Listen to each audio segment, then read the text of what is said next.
మోడీ ఆ పదవిలో ఉన్నంత వరకు ప్రమాదమే అమెరికాకి. ఎందుకయ్యా అంటే, అమెరికా చెప్పినట్టు నడుచుకునేటటువంటి పపెట్ కావాలి. ఒక దేవగౌడ, ఒక గుజ్రాలు, ఒక వీపీ సింగ్, ఒక చంద్రశేఖర్, ఒక మన్మోహన్ సింగ్, అవసరమైతే ఒక రాహుల్ గాంధీ. ఇట్లాంటోళ్ళైతే బెటర్. వాళ్ళు చెప్పింది చెప్పినట్టు జరుగుతది. ఎలా నాటకాలు ఆడాలో గూడా వాళ్ళే చెప్తారు.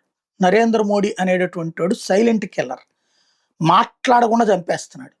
నవ్వుతానే పని చేసేసుకుంటున్నాడు. అక్కడ మాగా ఏది అక్కడేది ఇప్పుడు తీసుకొచ్చుకుంటున్నటువంటిది అమెరికా గ్రేట్ అగైన్ అన్నటువంటిది. మళ్ళీ అమెరికాని గ్రేట్ చేసుకోవాలి. భారతదేశాన్ని నరేంద్ర మోడీ అదే చేస్తున్నాడు. ఆయన తన దేశ ప్రయోజనాలు చూసుకుంటాడు. మోడీ తన దేశ ప్రయోజనాలు చూస్తాడు. ఇట్లా చూసుకునేవాడు ఉండకూడదు. ఇప్పుడు జరుగుతున్నది అర్థం చేసుకోవట్లేదు గానీ బీజేపీ యూరోపియన్ యూనియన్ కంటే కూడా ముందుగా ట్రంప్ వచ్చాడు ఒప్పందానికి. ఏమి ఒప్పందం ఏ ఏ అంశాల మీదననేది సంతకం కాకుండానే, ఇదిగో ఈ అంశాల మీదనని అతను మాట్లాడేశాడు. దాని ఆధారంగా ప్రతిపక్షాలు విమర్శిస్తాయి. రైతు సంఘాలు ఉద్యమిస్తాయి. రేపొద్దున అది కాదని మనం అన్నా సరే, అప్పటికి ఇదంతా వెళ్ళిపోతుంది. అబద్ధం అరువులు చుట్టొచ్చేస్తది. నిజం మాత్రం ఇంతవరకు చెప్పులు కూడా వేసుకోలేదు. జరిగిపోతుంది. ఈ నెగటివిటీ రేపొద్దున జరగబోయేటటువంటి ఉత్తరప్రదేశ్ ఎలక్షన్స్, పంజాబ్ ఎలక్షన్స్ వాటన్నిటిలో మోడీని దెబ్బకొట్టడం.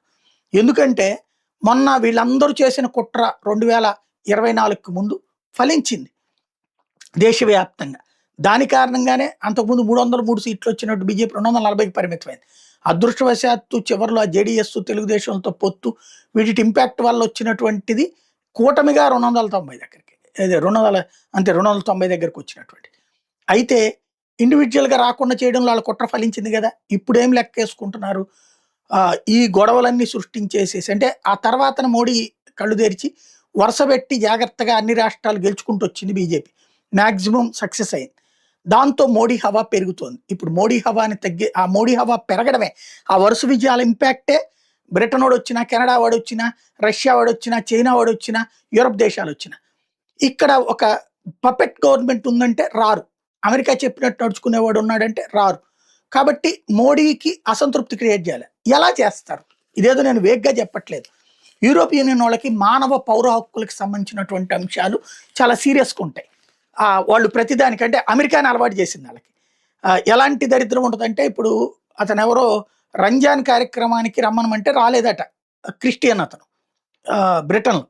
దానికి గాను ఓ పిల్లోడు స్కూల్‌లో. అతని మీద రేసిజం కంప్లెయింట్ పెట్టారు. అలాంటి దరిద్రం ఉంటదక్కడ. కాబట్టి ఇప్పుడు వాళ్ళది 6 నెలల్లోపు రాబోతుంది. ఇప్పుడు ఈలోపే అమెరికా వచ్చేసింది గదా! ఇప్పుడేం చేస్తారు? రైతులకు సంబంధించిన ఉద్యమాలు జరుగుతాయి గదా!